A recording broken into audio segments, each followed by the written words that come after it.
Hello, hi.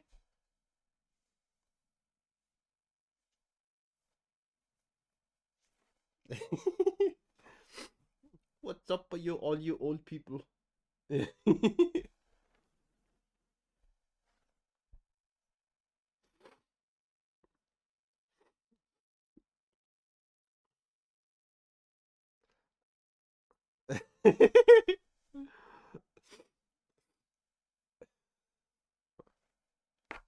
Haha.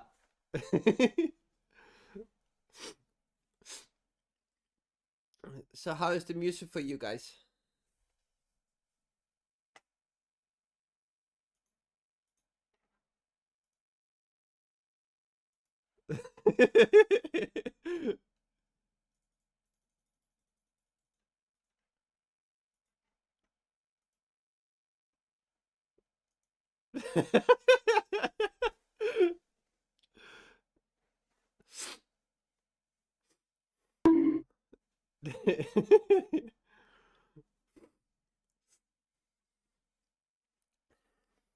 It's just because I put a limiter on it. So I wanted to know if you guys could still hear it when it maxed out on the limiter.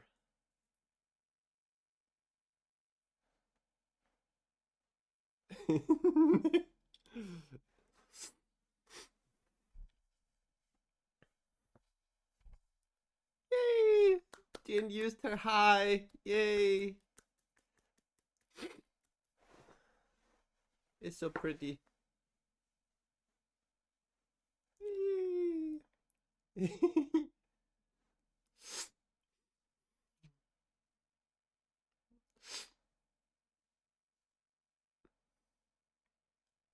I need to get one for my wifey. But last time I redeemed a War Bronto, and I haven't gotten my picture yet, so I can't even show you.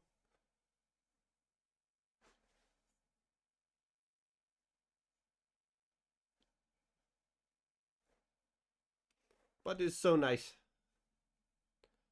War Bronto is awesome.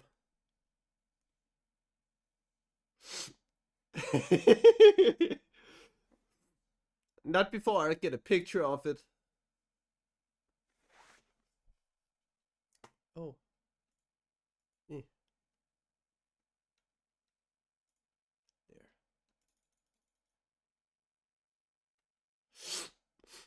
I need a picture before it's sent. May promised.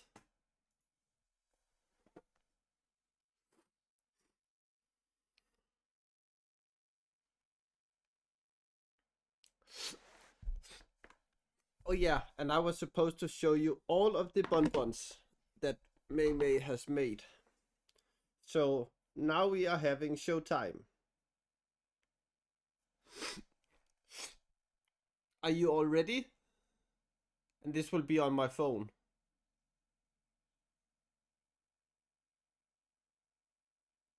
Are you guys ready or not? Because here it comes.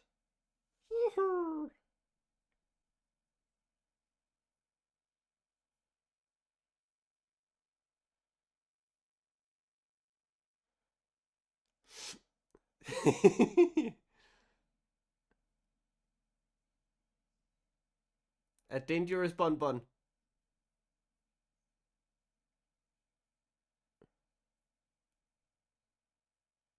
And midi bun.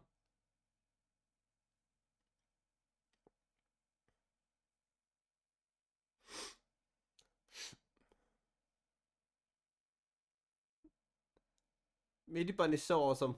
I like midi bun.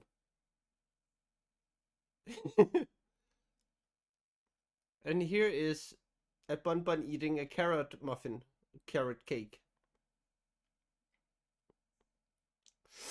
And it can't be me because I can't eat carrot in a cake.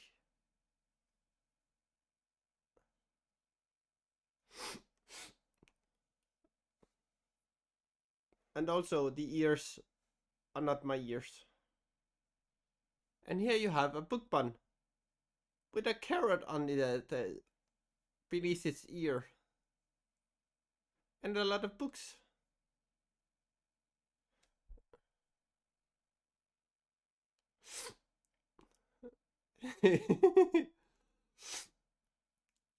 Well, Sika, you have some at home. And here's the next one. It's a military bonbon.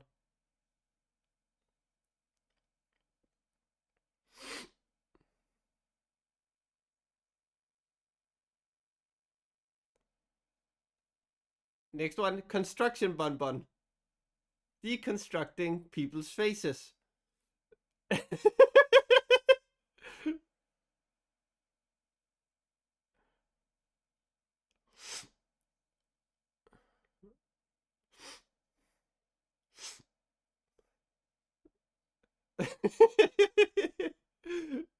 Yeah, I especially like this one. Look at me. I'm deconstructing people's faces. Hi, V. Hi. We are just having a bonbon show off.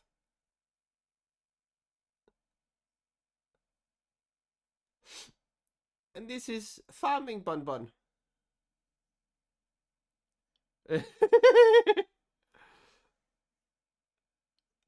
Yeah, it's so adorable.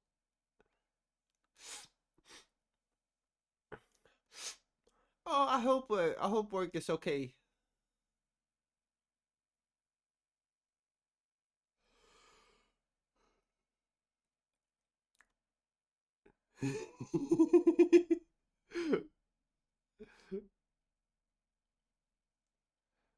Yeah, cake is also code for butt.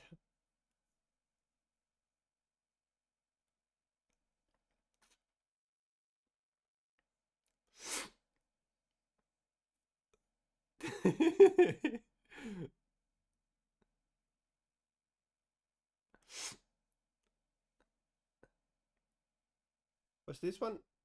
Yeah, this one was also Meme. Thank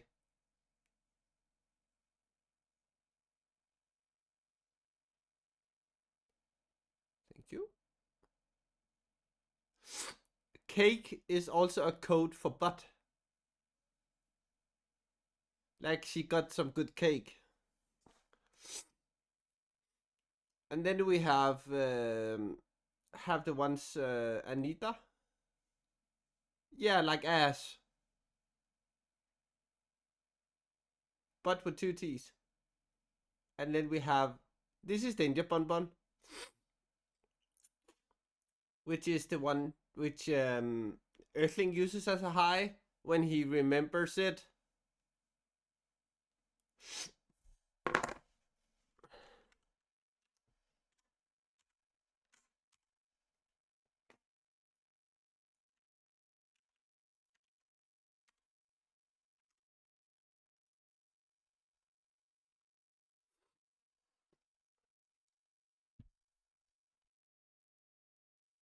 So yes, this is Earthling.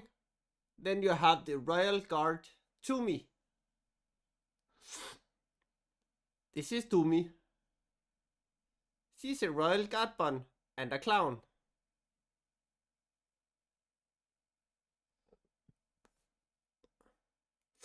And then we have me, Put Pun.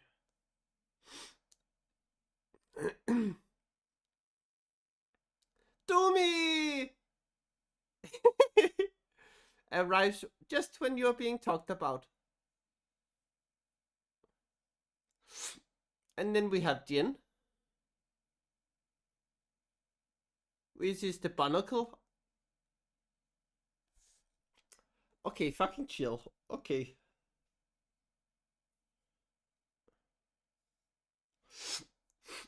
Seriously, you do it. Yeah. Thank you to me.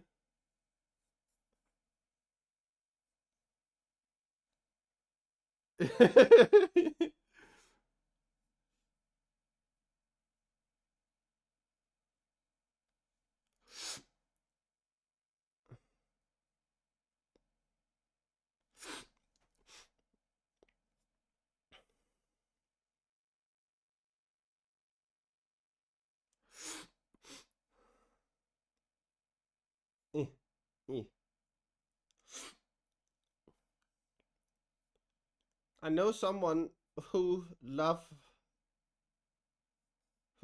swords. So that is what we are gonna do here.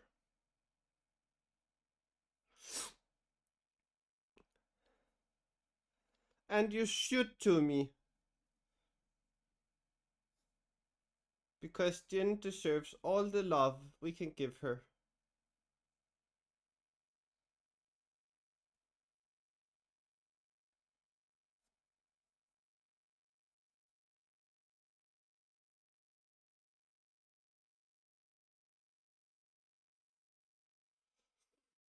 There we go.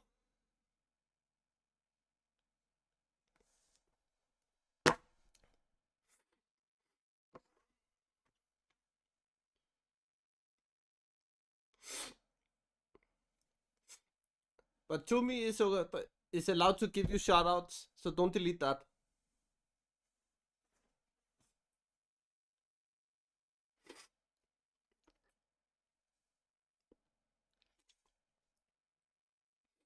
Or else you will get judged bun.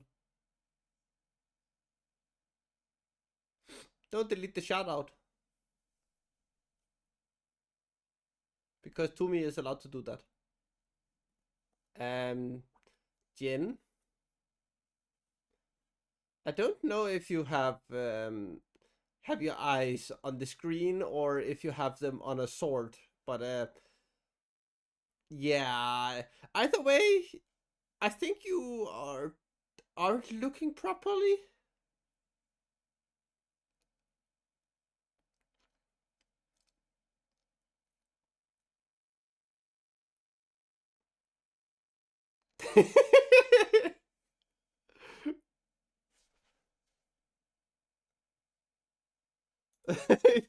Nice emote. Nice.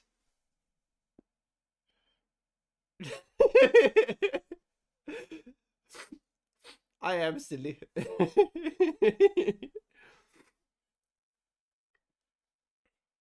Silly bonbon, yes.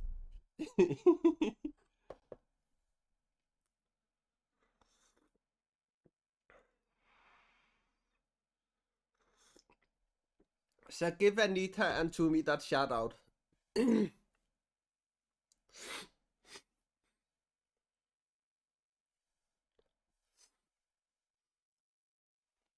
Because yes, they are both amazing artists, and Tumi has made a lot of my items.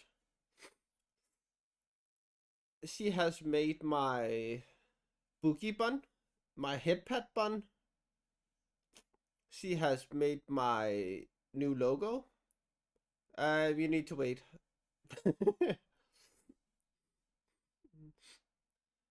I did that so it was so the chat wouldn't be swarmed with shoutouts.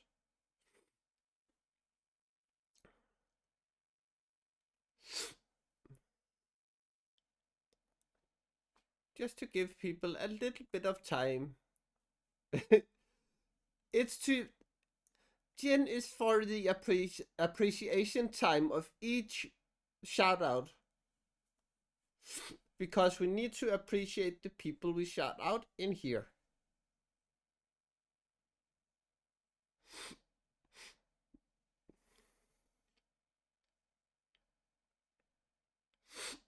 Because we appreciate all which are in here.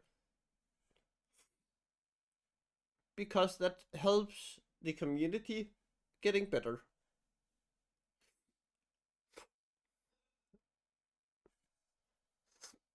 And you should be able to do it now. Hi troll, hi! Okay, so to everyone who do not know,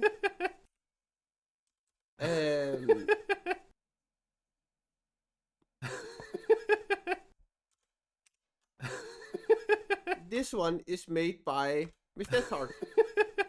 She's the troll in here. And she loves my laugh.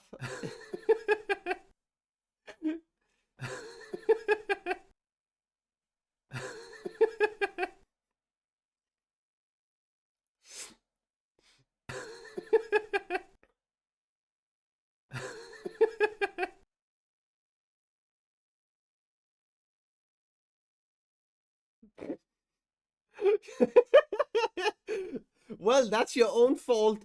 It's not mine.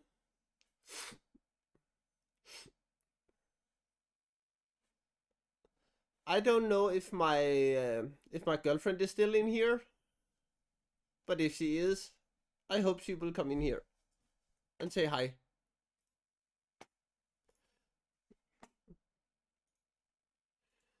The knives bend the forks, that's the bottles and burn the corks, that's the plastics that crack the plates. That's what Bill Baggins hates. That's the part build the mat. The from gentlemen that press your mat. Chase the sound on every door.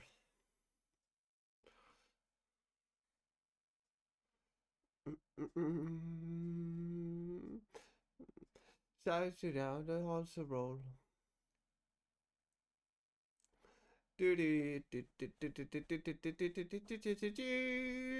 That's what Bill Baggins hates.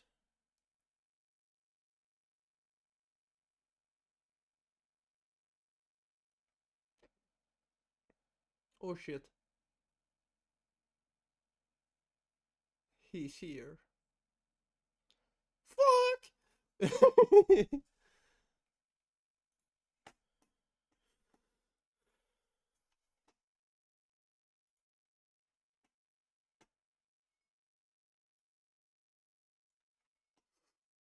Yay!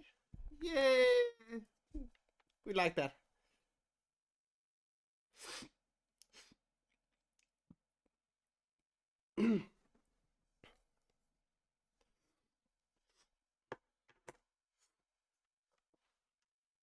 So, also, do anyone know why we are getting stewed bonbon this time? Apparently, they are stewing bonbon, and I'm not happy about it.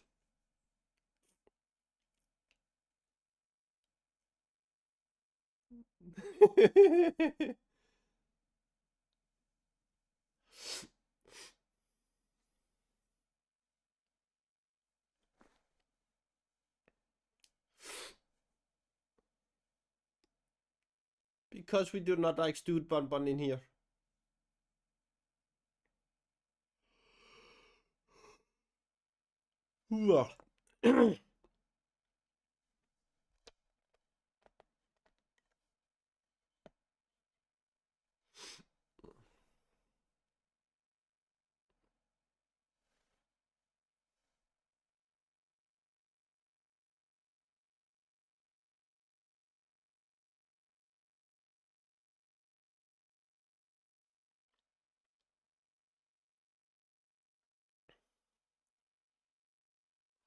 Hi, Nomni. Hi.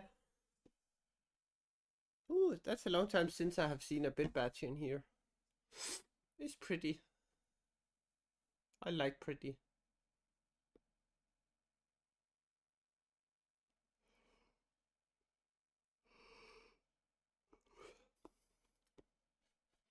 Yeah, it's Nomni. Nom nom nom nomni.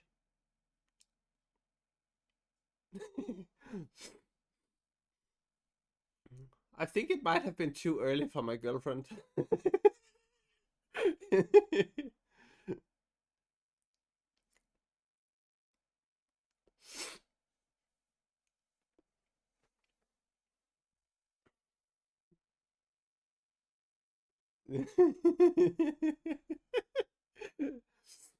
It's 7 a.m. It's 7:30 a.m. in New Zealand by now.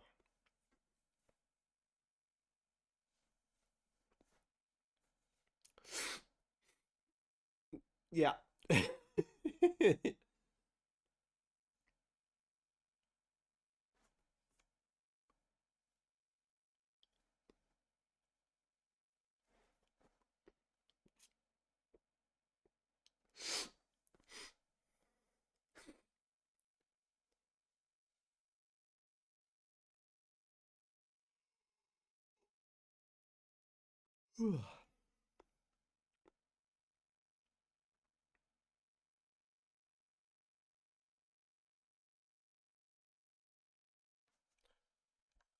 It's nice and chill today.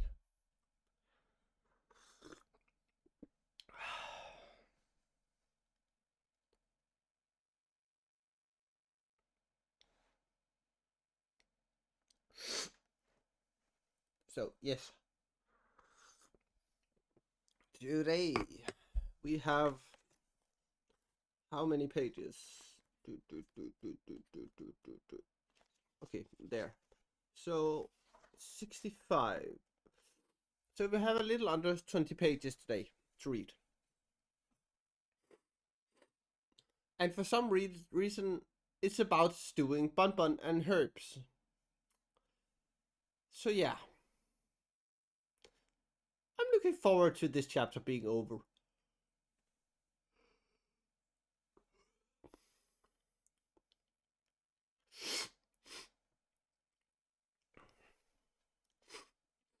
Because we do not want our bonbon stewed.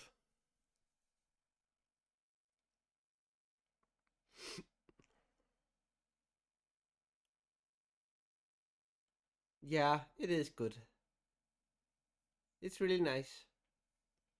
Sometimes we just have to have a chill day with some reading.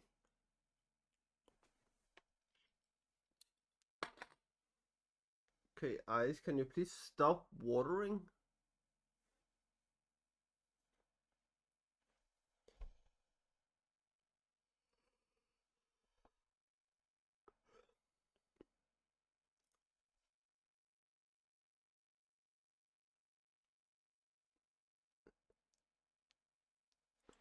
Yes, get your noodles and your spoons out. And for those of you who just have a spoon, we can share the noodles. Because I know you have the spoon. Because Miss Death Tart was so graciously amazing to make us a spoon while we were reading the first book.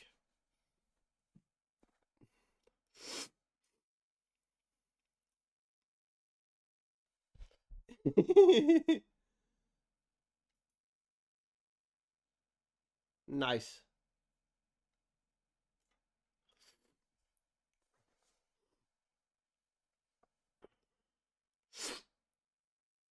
Sometimes I need a fork. A fork. But I can't always find them. Sometimes you don't just have to give no fucks.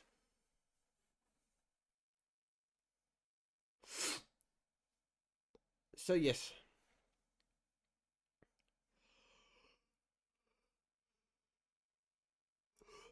Oh.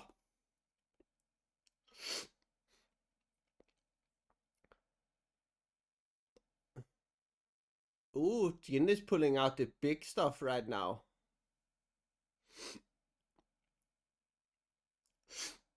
Chapter 4 of Herbs and Stewed Rabbit. Ugh. For the few hours of daylight that were left, they rested, shifting into the shade as the sun moved, until at last the shadow of the western rim of the dell grew long, and darkness filled all the hollow. Then they ate a little and drank sparingly. Gollum ate nothing, but he accepted water gladly. Soon get more now, he said, licking his lips. Good water runs down in streams to the great river. Nice water in the lands we are going to. Smeagol will get food there too, perhaps. He's very hungry. Yes, Gollum. He set his two large feet flat. He set his two large flat hands on his shrunken belly, and a pale green light came into his eyes.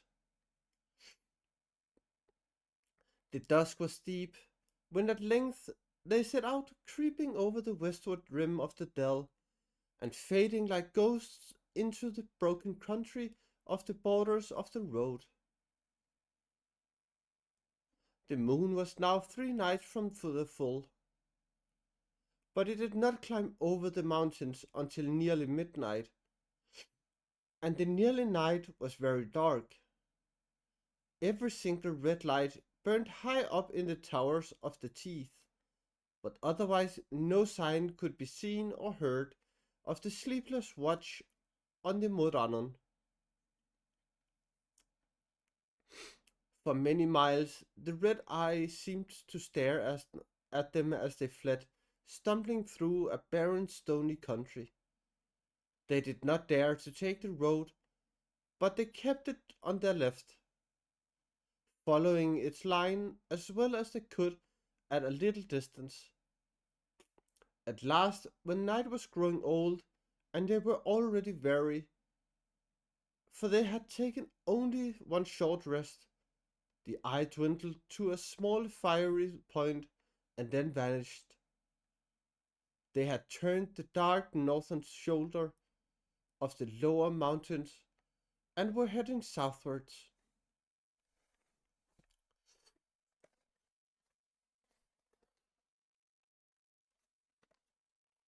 With hearts strangely lightened, they now rested again, but not for long.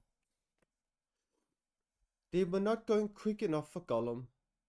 By his reckoning, it was nearly 30 leagues from the Morannon to the crossroads above Osgiliath, and he hoped to cover that distance in 4 journeys. So soon they struggled on once more, until the dawn began to spread slowly in the wide grey solitude. They had then walked almost 8 leagues, and the hobbits could not have gone any further, even if they had dared.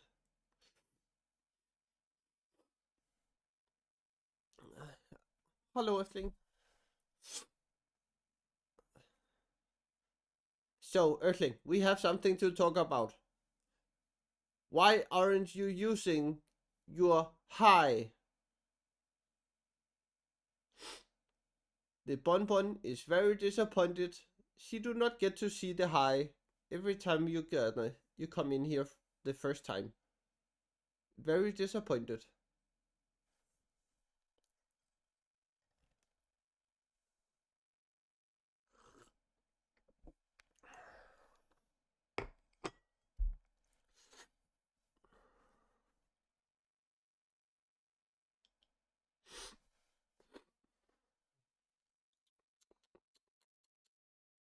Very disappointed.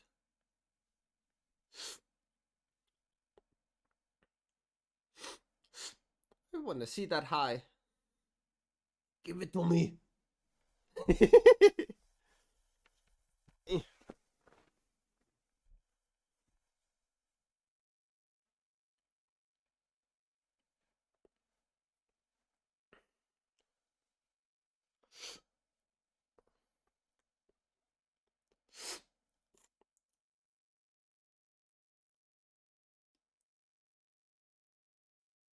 I didn't start an hour late. I said I said it the last time that the time zone was shifting,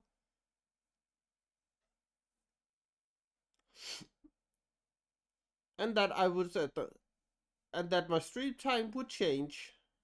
I did say that last time, and I have it on video.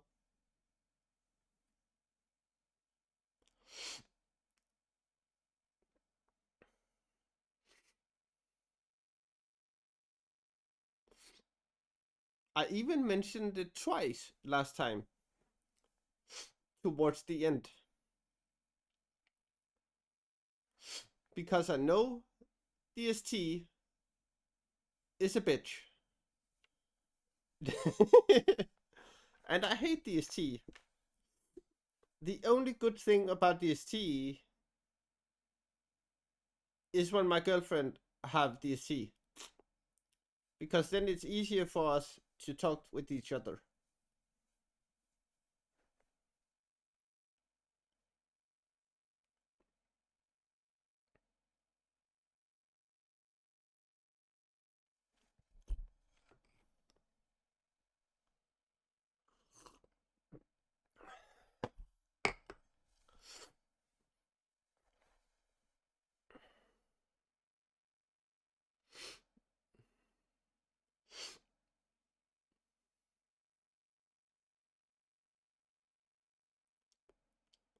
So, yes.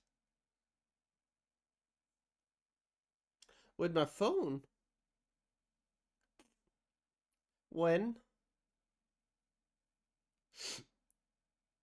I have been showing people pictures of the bunnies May have done. Oh, you mean the pictures? Yeah, I was showing the pictures of bunnies May Creature has made for me. and the bunnies which Anita has made for me.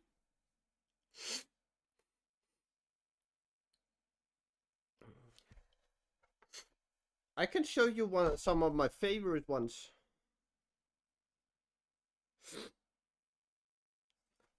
So this is a favorite of mine. This is MIDI bun.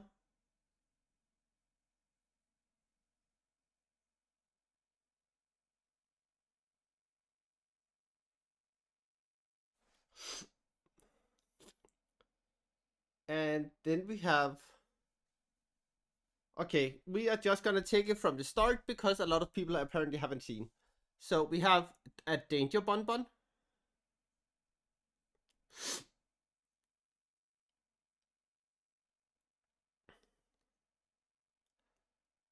Then we have MIDI bun. Then we have a Bun Bun eating a carrot cake. Hey, stop. Here. And then we have a book bun.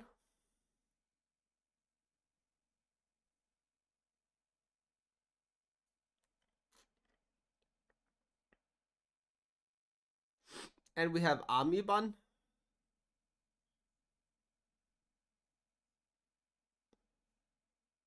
Yes, Jen, MIDI bun. And then we have construction bun bun. Set into the world to deconstruct your face.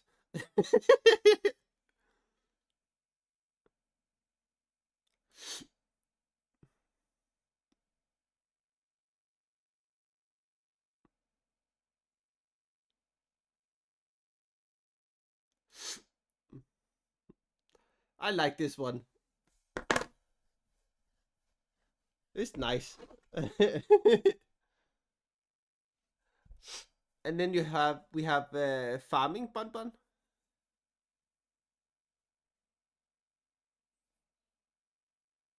And we have exercise bun bun.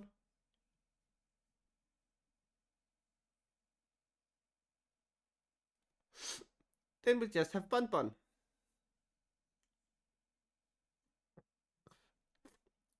And then we have earthling, danger bun bun.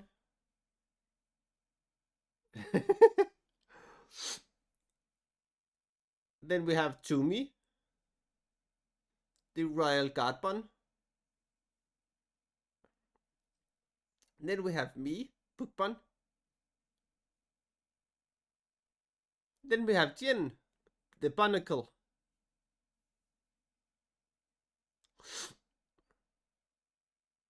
Also one of my favorite ones. I think it's nice, this one. Hey, focus, thank you. And then we have Bunhirim.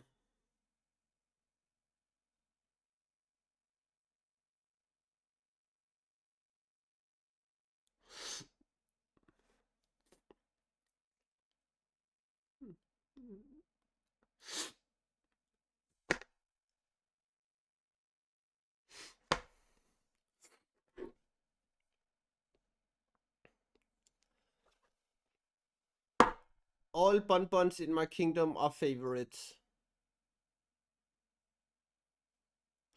So stop whining about it. You should already know that.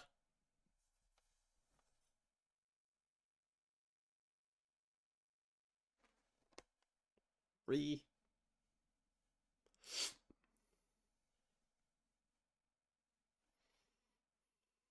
No, I actually said one of my favorites.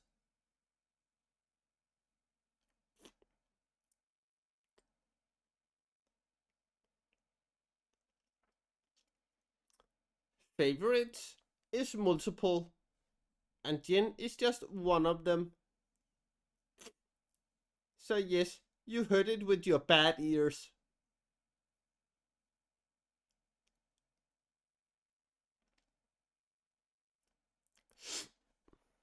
For fluff. Oh my god.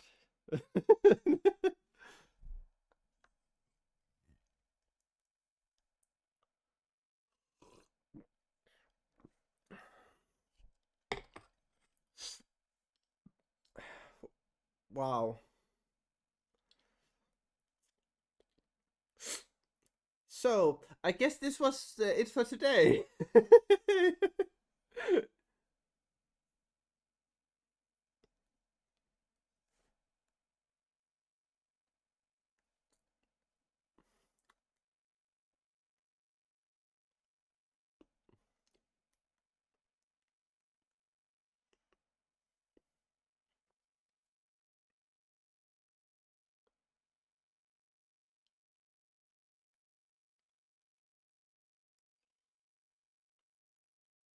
My bonbons are special, no matter what you think.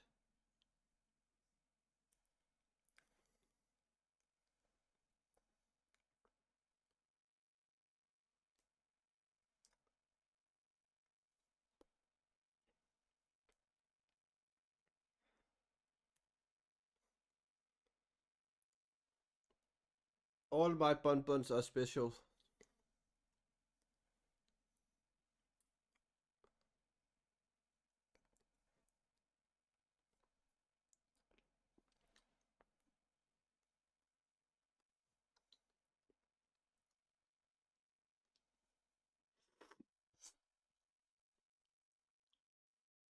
And that does and how you see yourself doesn't matter to me because you're special to me.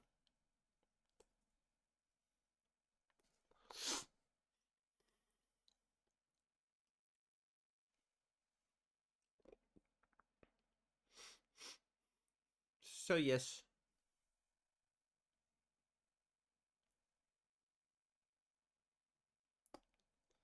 Which remind me, the troll hasn't used her high as well.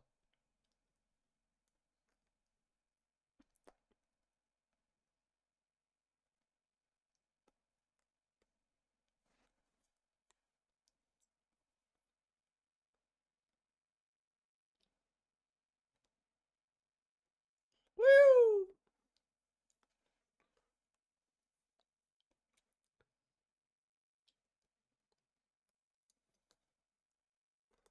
You haven't used your high. Hi Leo, hi.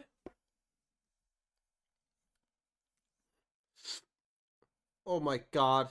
It's so long since the troll have been here that she have forgotten how to say hi. Wow. Imagine that. Yay!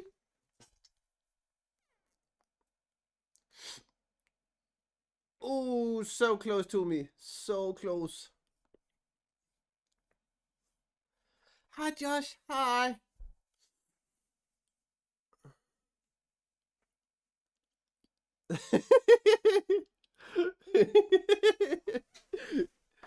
Yes, Judge the troll. Judge the troll.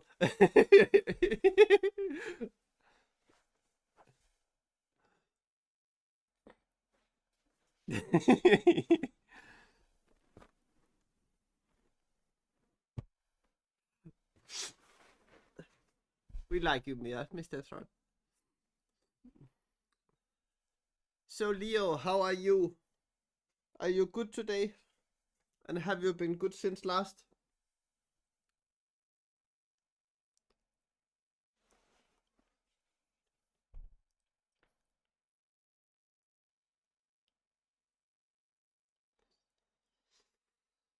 Nothing Hill, I have read a page in like 20 minutes.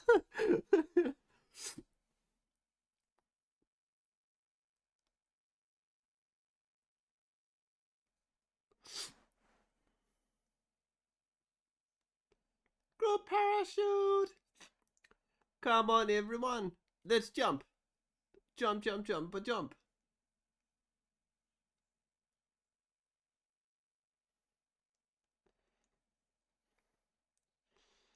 Uh, oh,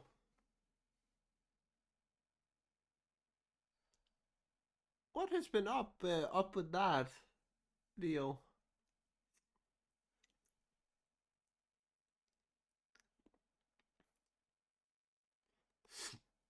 We like you either way, Troll. We like you. You are a very welcome member of the Bon Bon community and the Bon Bon Kingdom.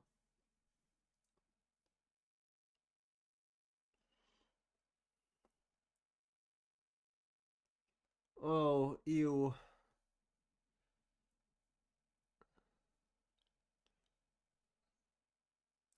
Damn. Josh was just going in for the kill on Jin. Damn.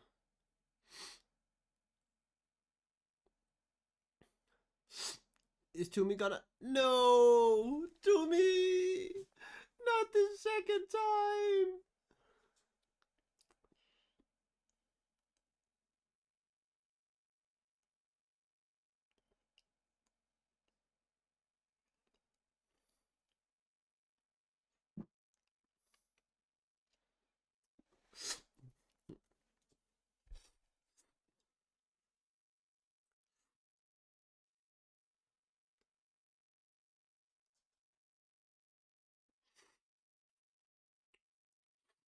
Toomey, do you know what it is called if Ghosty gets boopy?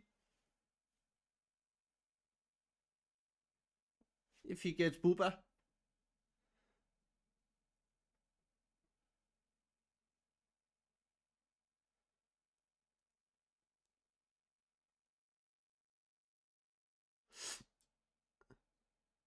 Do you know what that is called?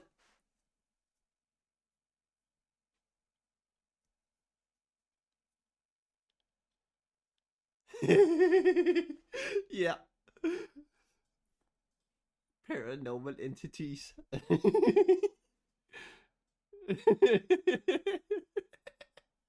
Yeah, it's great. Oh, it's so fun. Oh.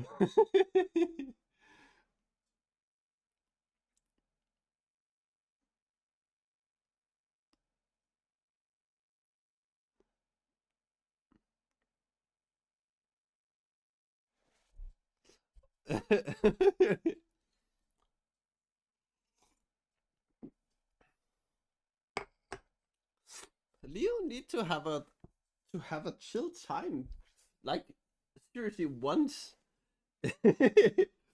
Yeah, I couldn't remember if you saw it or not.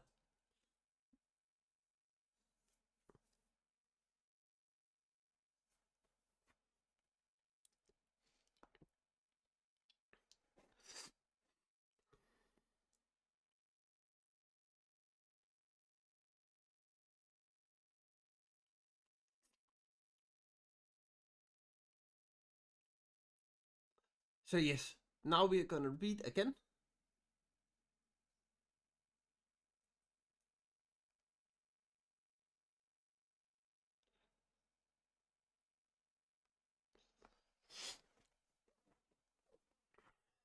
So yes,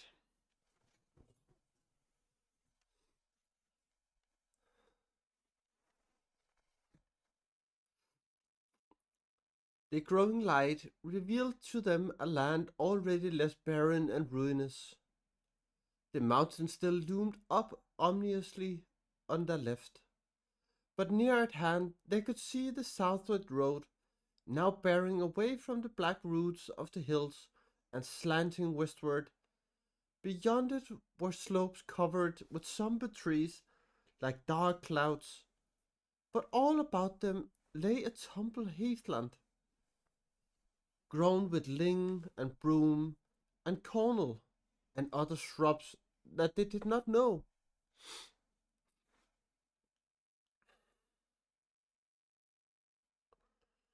Here and there they saw knots of tall pine trees, The hearts of the hobbits rose again a little in spite of weariness.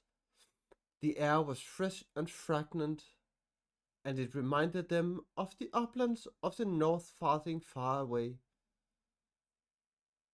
It seemed good to be reprieved, to walk in a land that had only been for a few years under the dominion of the Dark Lord, and was not yet fallen wholly into decay.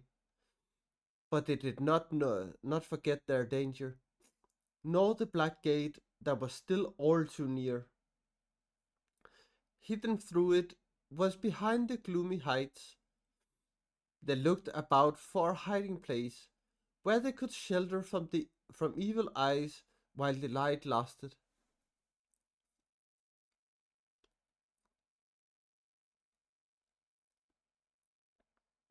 The day passed uneasily. They lay deep in the heather and counted out the slow hours, in which there seemed little change, for they were still under the shadows of the Isilduath, and the sun was veiled. Frodo slept at times deeply and peacefully, either trusting Gollum or too tired to trouble about him. But Sam found it difficult to do more than doze, even when Gollum was plainly fast asleep, whiffling and twitching in his secret dreams. Hunger, perhaps, more than mistrust kept, kept him wakeful. He had begun to long for a good homely meal, something hot out of the pot. As soon as the land faded into a formless grey undercoming night, they started out again. In a little while, Gollum led them down onto the southward road, and after that they went on more quickly, though the danger was greater. Their ears were strained for the sound of hoofs of foot on the road ahead, or following them from behind. But the night passed, and they heard no sound of walker or rider. The road had been made in a long lost time, and for perhaps 30 miles below the Morannon it had been newly repaired. But as it went south, the wild encroached upon it. The handiwork of men of old could still be seen in its straight sure flight, and level of course. Now and again it cut its way through hillside slopes, or leaned over a stream upon a wide shapely arch of enduring masonry. But at last all signs of stonework faded, save for a broken pillar here and there. Peering out of the bushes at the side are old paving stones still lurking amid weeds and moss. Heather and trees and bracken scrambled down and overhung the banks, or sprawled out over the surface. It dwindled at last to a country cart road, little used, but it did not wind. It held on its own sure course, and guided them by the swiftest way. So they passed into the northern marshes of that land that men once called Ithilien, a fair country of climbing woods and swift falling streams. The night became fine under stars and round moon, and it seemed to the hobbits that the fragrance of the air grew as they went forward, and from the blowing and muttering of Gollum it seemed that he noticed it too, and did not relish it. At the first signs of day they halted again. They had come to the end of a long cutting, deep and sheer-sided in the middle, by which the road clove its way through a stony ridge. Now they climbed up the westward bank and looked abroad. Day was opening in the sky, and they saw that the mountains were now much further off, receding eastward in a long curve that it was lost in the distance. Before them, as they turned west, gentle slopes ran down into dim hazes far below. All about them were small woods of resinous trees, fir and cedar and cypress and other kinds unknown in the Shire, white with glades among them, and everywhere there was a wealth of sweet smelling herbs and shrubs. The long journey from Rivendell had brought them far south of their own land, but not until now, in this more sheltered region, had the hobbits felt the change of climate. Here spring was already busy about them, fronds pierced, fronds pierced moss and mold, larches were green fingered, small flowers were opening in the turf, birds were singing. Ithilien, the garden of Gondor, now desolate, kept still a disveled, dried loneliness.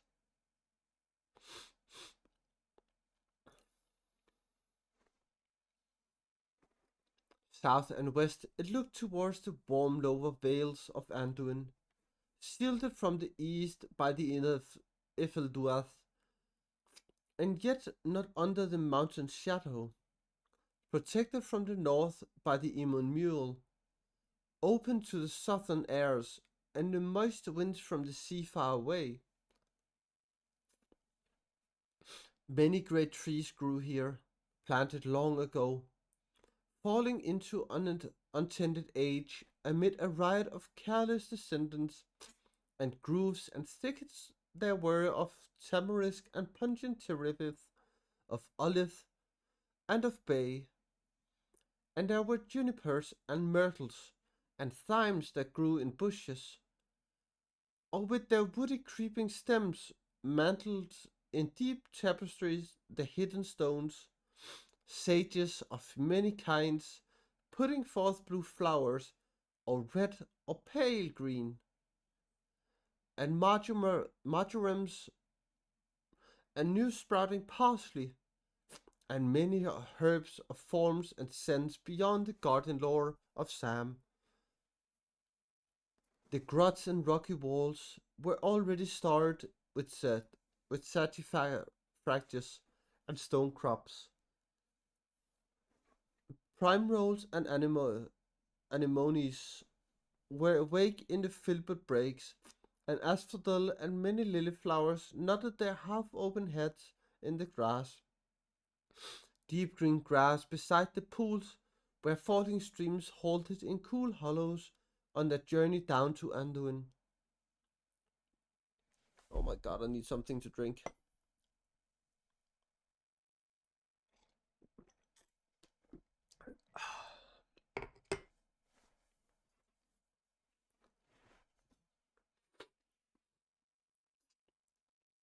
The travelers turned their backs on the road and went downhill. As they walked, brushing their way through bush and herb, sweet odors rose about them. Gollum coughed and retched, but the hobbits breathed deep, and suddenly Sam laughed. For heart's ease, not for jest. They followed a stream that went quickly down before them. Presently it brought them to a small clear lake in a shallow dell. It lay in the broken ruins of an ancient stone basin, the carven rim of which was almost wholly covered with mosses and rose brambles. Iris swords stood in ranks about it, and lily leaves floated on its dark, gently rippling surface. But it was deep and fresh, and spilled ever softly over the stony lip at the far end. Here they washed themselves and drank their fill at the infalling refresh. Then they sought for a resting place and a hiding place, for this land, fair seeming, still was none the less now territory of the enemy. They had not come very far from the road, and even yet in so short a space they had seen scars of the old wars, and the newer wounds made by the orcs and other foul servants of the Dark Lord, a pit of uncovered filth and refuse, trees hewn down wantonly and left to die, with evil runes or the fell sign of the eye-cut root strokes in their bark. Sam scrambling below the outfall of the lake, smelling and touching the unfamiliar plants and trees, forgetful for the moment of Mordor, was reminded suddenly of the ever present peril. He stumbled on a ring still scorched by fire, and in the midst of it he found a pile of charred and broken bones and skulls. The swift growth of the wild with briar and eglantine and trailing clematis was already drawing a veil over this place of dreadful feast and slaughter. But it was not ancient. He hurried back to his companions, but he said nothing. The bones were best left in peace, and not poured and routed by Gollum. Let's find a place to lie up in, he said. Not lower down, higher up for me. Oh, a little way back above the lake, they found a deep brown bed of last year's fern.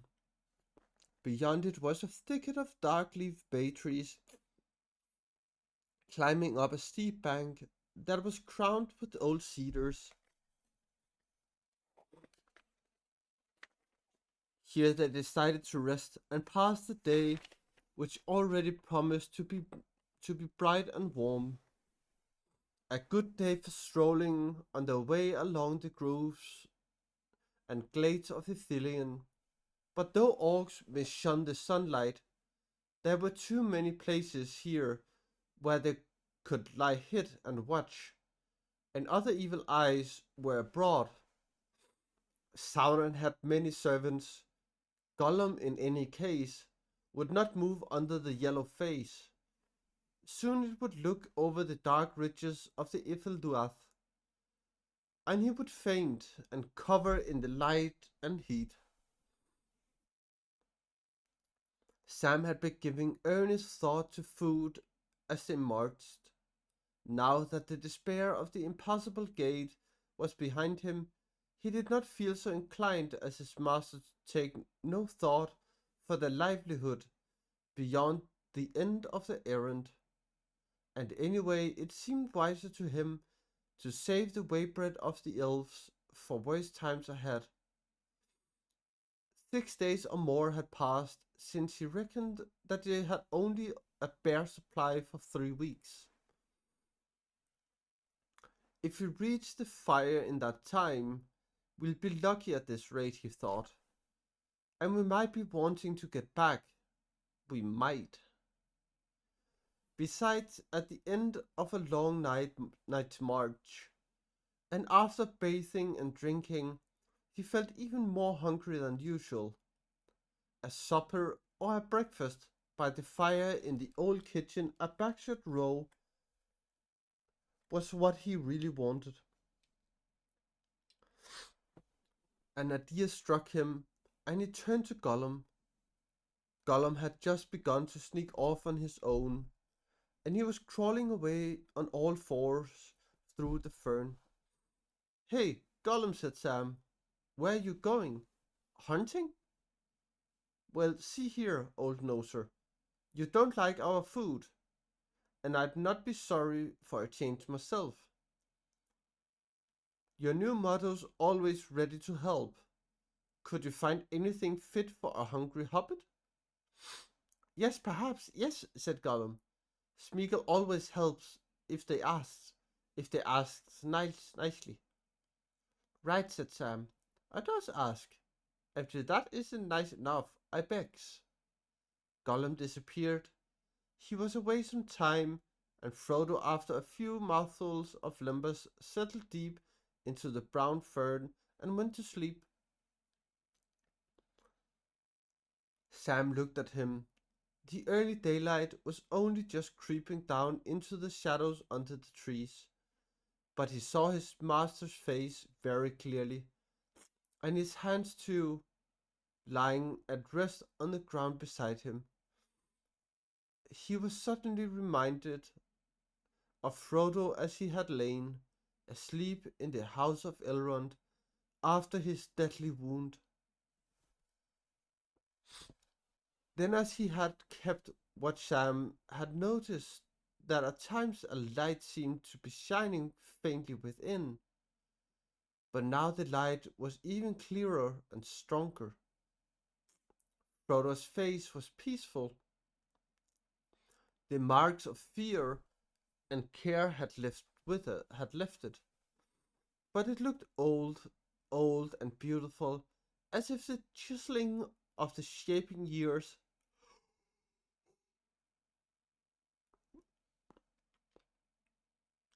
was now revealed in many fine lines that had before been hidden, though the identity of the face was not changed.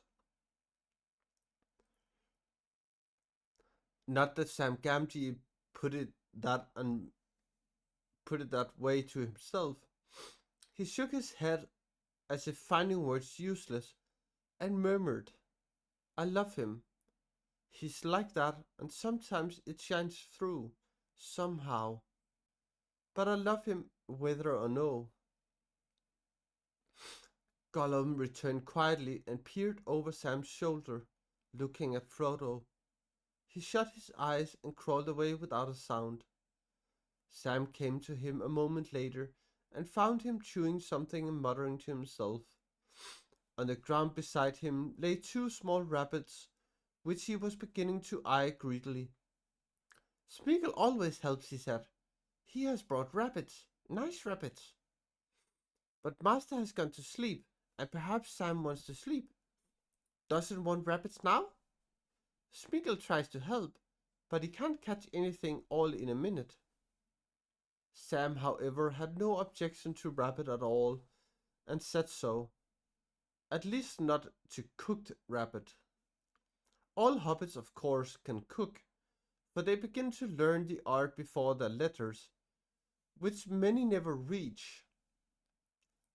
But Sam was a good cook, even by hobbit reckoning, and he had done a good deal of the camp cooking on their travels. When there was a chance, he still hopefully carried some of his gear in his pack, a small tinderbox, two small shallow pans, the smaller fitting into the larger, inside them a wooden spoon, a short two-pronged fork, and some skewers were stowed, and hidden at the bottom of the pack in a flat wooden box a dwindling treasure, some salt. But he needed a fire and other things beside. He thought for a bit while he took out his knife, cleaned and wetted it, and began to dress the rabbits. He was not going to leave Frodo alone asleep for a few minutes. "Now, Gollum," he said, "I have another job for you. Go and fill these pans with water and bring them back." "Smeagol will fetch water, yes," said Gollum. "But what does the hobbit want all that water for? He has drunk, he has washed." "Never you mind," said Sam. "If you can't guess, you will soon find out. And the sooner you fetch the water, the sooner you will learn. Don't you damage one of my pans, or I'll carve you into mincemeat." While Gollum was away, Sam took another look at Frodo. He was still sleeping quietly, but Sam was now struck most by leanness of his face and hands. "Too thin and drawn he is," he muttered. "Not right for a hobbit. If I can get these conies cooked, I'm going to wake him up." Sam gathered a pile of the driest fern and then scrambled up to the bank collecting a bundle of twigs and broken wood. The fallen branch of a cedar at the top gave him a good supply. He cut out some turfs at the foot of the bank just outside the fern break and made a shallow hole and laid his fuel in it. Being handy with flint and tinder, he soon had a small blaze going. It made little or no smoke over this fire. It made little or no smoke, but gave off an aromatic scent. He was just stooping over his fire, shielding it and building it up with heavier wood, when Gollum returned carrying the pans carefully and grumbling to himself. He set the pans down and suddenly saw what Sam was doing. He gave a thin hissing shriek and seemed to be both frightened and angry. "Ah, he cried. "No, silly hobbits, foolish, yes, foolish. They mustn't do it." "Mustn't do what?" asked Sam in surprise. "Not make the nasty red tongues," hissed Gollum. Fire is dangerous. It is burn. Yes, it is. It burns, it kills, and it will bring enemies. Yes, it will." "I don't think so," said Sam. "Don't see why it should. If you don't put wet stuff on it and make a smother. But if it does, it does. I'm going to risk it anyhow. I'm going to stew these conies." "Stew the rabbits!" squealed Gollum in dismay. "Spoiled beautiful meat Smeagol saved for you. Poor hungry Smeagol. What for? What for, silly hobbit? They are young, they are tender, they're nice. Eat them, eat them." He clawed at the nearest rabbit, already skinned and lying by the fire. Now," said Sam. "Each to his own fashion. Our bread chokes you, and raw coney chokes me. If you give me a coney, the coney's mine. See, to cook, if I have a mind. And I have. You need not watch me. Go and catch another and eat it as you fancy. Somewhere private and out of my sight. Then you won't see the fire, and I shan't see you, and we'll both be happier. I'll see the fire, don't smoke, if that's any comfort to you." Gollum withdrew grumbling and crawled into the fern. Sam busied himself with his pans. "What a hobbit needs with Coney," he said to himself, "is some herbs and roots, especially taters. Not to mention bread. Herbs we can manage, seemingly." "Gollum," he called softly. "Third time pays for all. I want some herbs." Gollum's head peeped out of the fern, but his looks were neither helpful nor friendly. "A few bay leaves, some thyme, and sage will do, before the water boils," said Sam. "No," said Gollum. "Smeagol is not pleased. And Smeagol doesn't like smelly leaves. He doesn't eat grasses and roots. No, precious. Not till he's starving or very sick. Poor Smeagol. Smeagol will get into real true hot water when this water boils if it doesn't do as he's asked," growled Sam. Sam put his head in it. "Yes, precious. And I'll make him look for turnips and carrots and taters too. If it was the time of year. I'll bet there's sort of good things running wild in this country. I'd give a lot for half a dozen taters." "Smeagol won't go. Oh no, precious. Not this time," hissed Gollum. "He's frightened and very tired. And this hobbit's not nice. Not nice at all."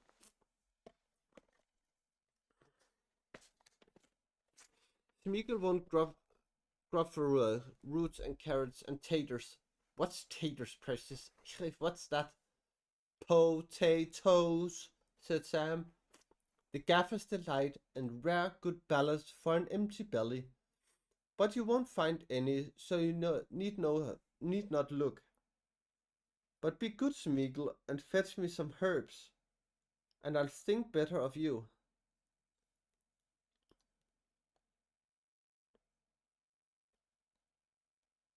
What's more, if you turn over a new leaf and keep it turned, I'll cook you some taters one of these days. I I will. Fried fish and chips served by S. Gamgee. You couldn't say no to that. Yes, yes we could. Spoiling nice fish, scorching it. Give me fish now, and keep it nasty crisp. Oh, you are hopeless, said Sam. Go to sleep.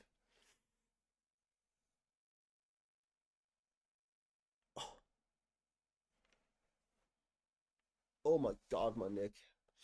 Yes, potatoes.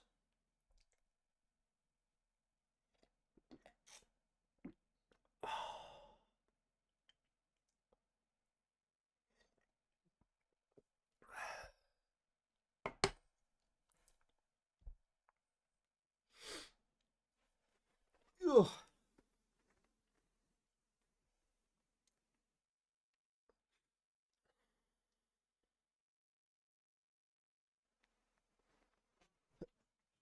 Yeah.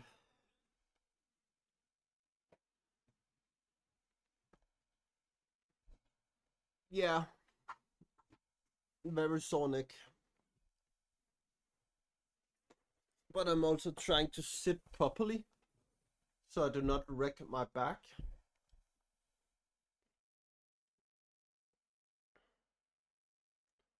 Because that is important as well. Gotta take care of yourself so you do not excel. Uh, so you do not overstress your body. But yeah, I'm gonna go with some what warm with some hot water and some ibuprofen later today.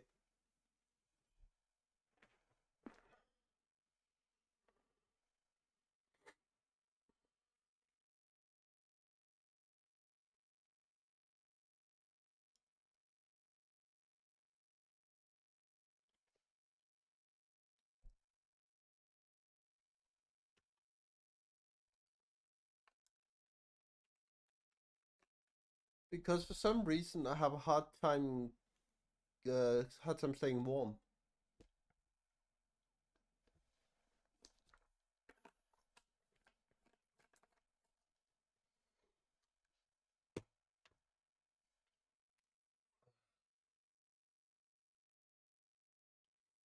Yeah, it helps my sleep. Um,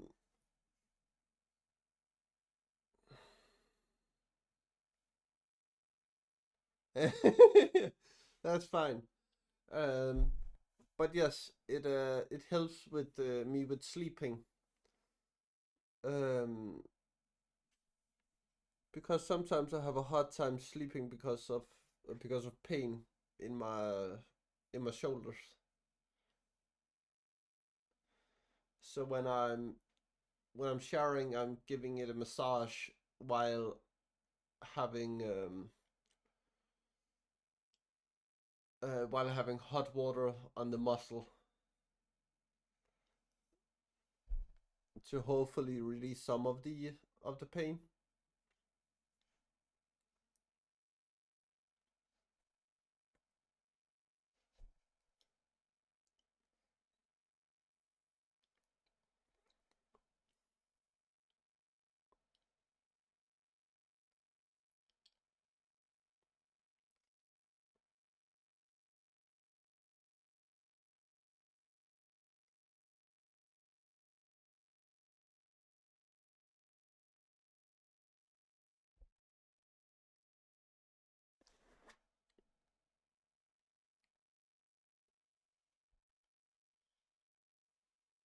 Yeah, but I think at some point we are gonna turn over into 18 plus books. But I don't know if we should do that on Discord or on Twitch, because it's not directly like heavy romance, but it's still a little bit nasty.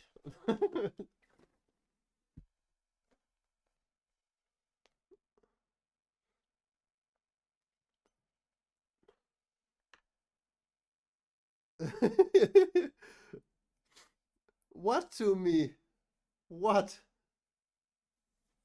It's gonna be far out if I do it on stream. Ooh! Earthling! Come on, everyone, dance! The knives bend the forks, dust the bottles and burn the corks, dust the buses and back the plates. That's what Bilbo Baggins hates. Dust the paint of mat, even butter the bread to mat. Without and dust the floor, dust it down on every door.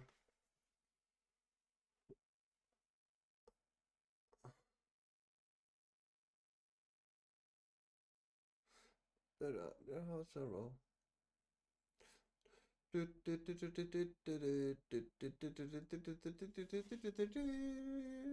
That's what Bilbo Baggins hates.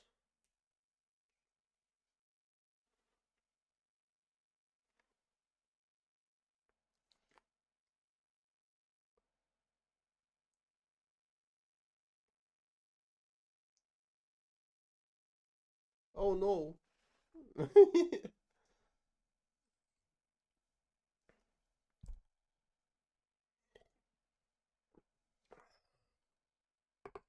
Oh no, he's here. Shit.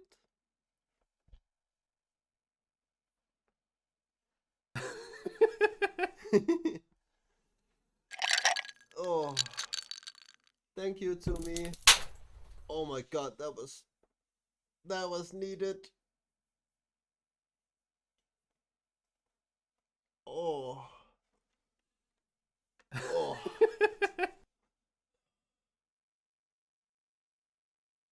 I felt that stretch all the way up in my head.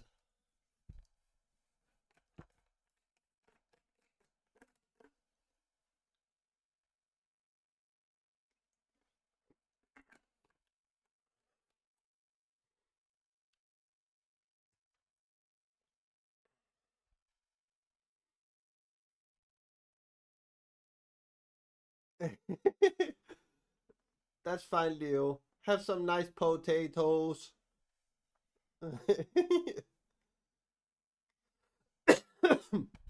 What? Potatoes! Yeah, the patate disappeared when Spot disappeared. I need to look into if I can get it back without it showing the counter.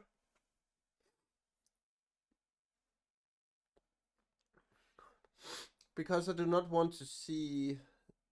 Yeah, it will come back. I promise. I promise.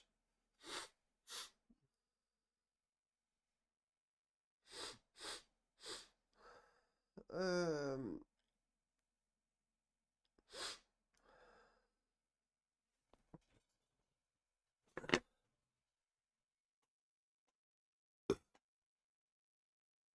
Uh,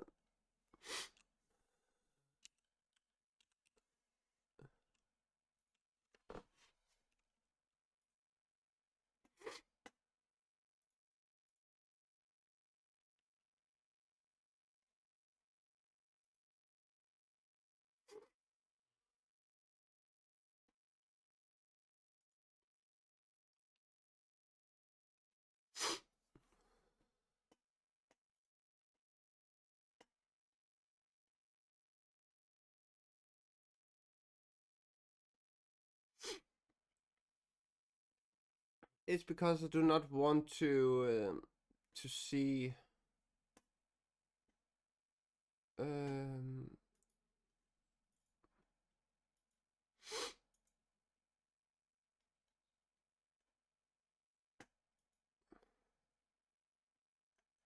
I do not want to see it tell me how many are online or how many people are here. Yeah, it was the stats. Um,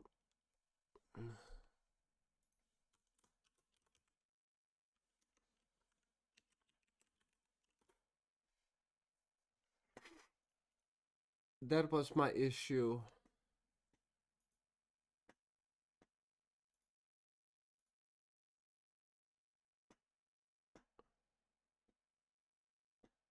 Uh,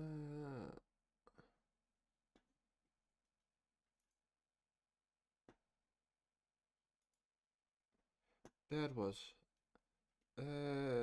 Nope. Fluff off. No.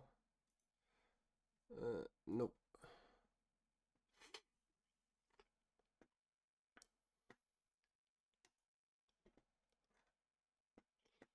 Yeah, I got sad from it. We can see. Yeah, that came. There we have patate. Go take it to me. Go take it.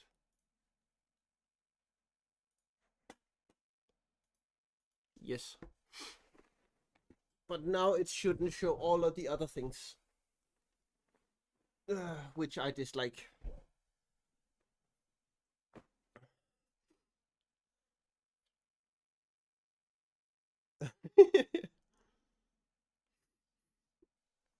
It just puts me out of a good mood when I can see the viewer count go down.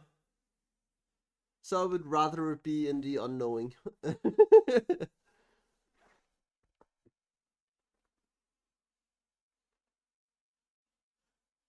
Yeah, exactly.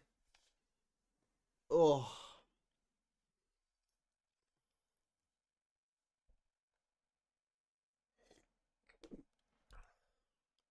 that is also how I am. Patate, patate. We have all the patate.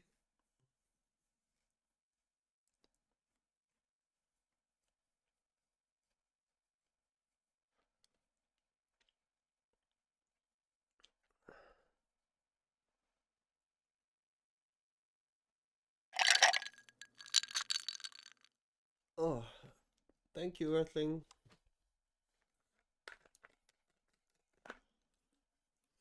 But I can't wait to show everyone the banner you are making.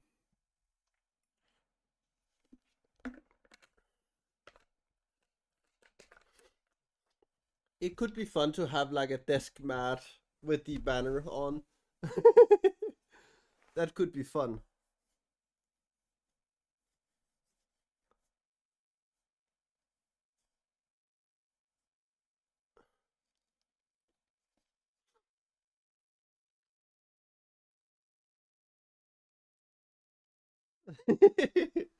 Yeah, that was what I thought.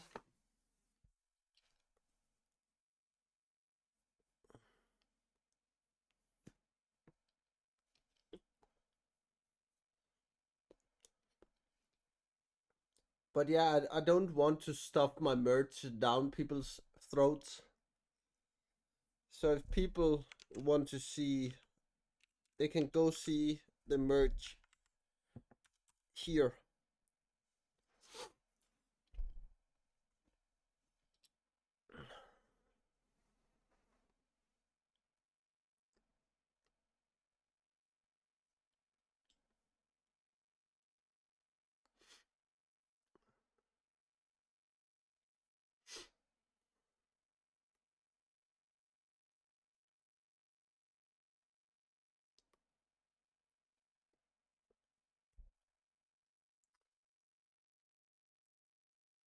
And if there's something you would like to see on the store, just please tell me and we will figure it out.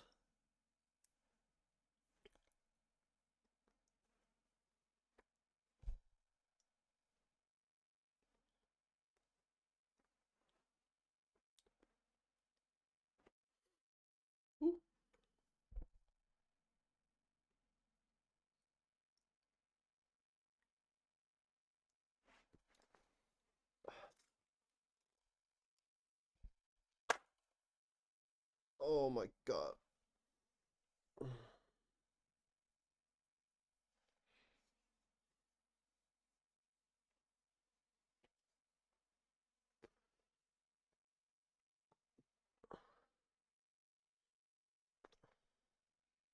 But yes, a desk mat and a poster would be nice.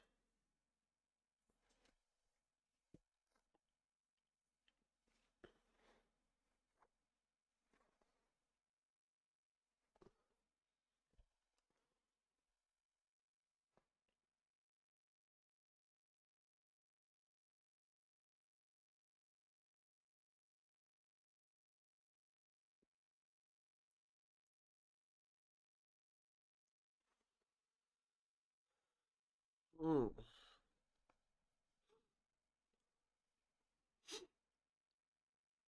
I would like those two things, to be honest.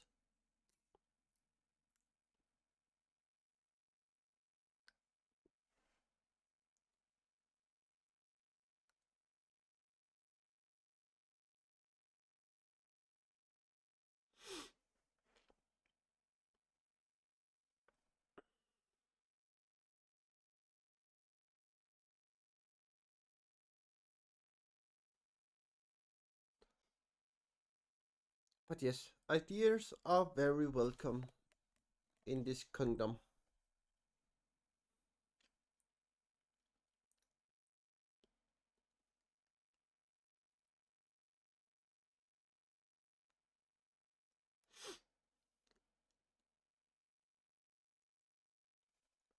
You have a bunny kiss emote.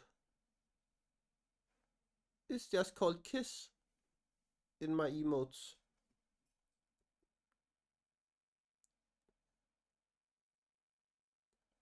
So yes. Okay, and here we go.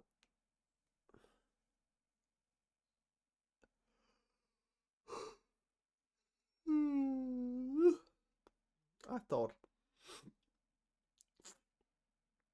In the end, he had to find what he wanted for himself, but he did not have to go far, not out of sight of the place where his master lay, still sleeping.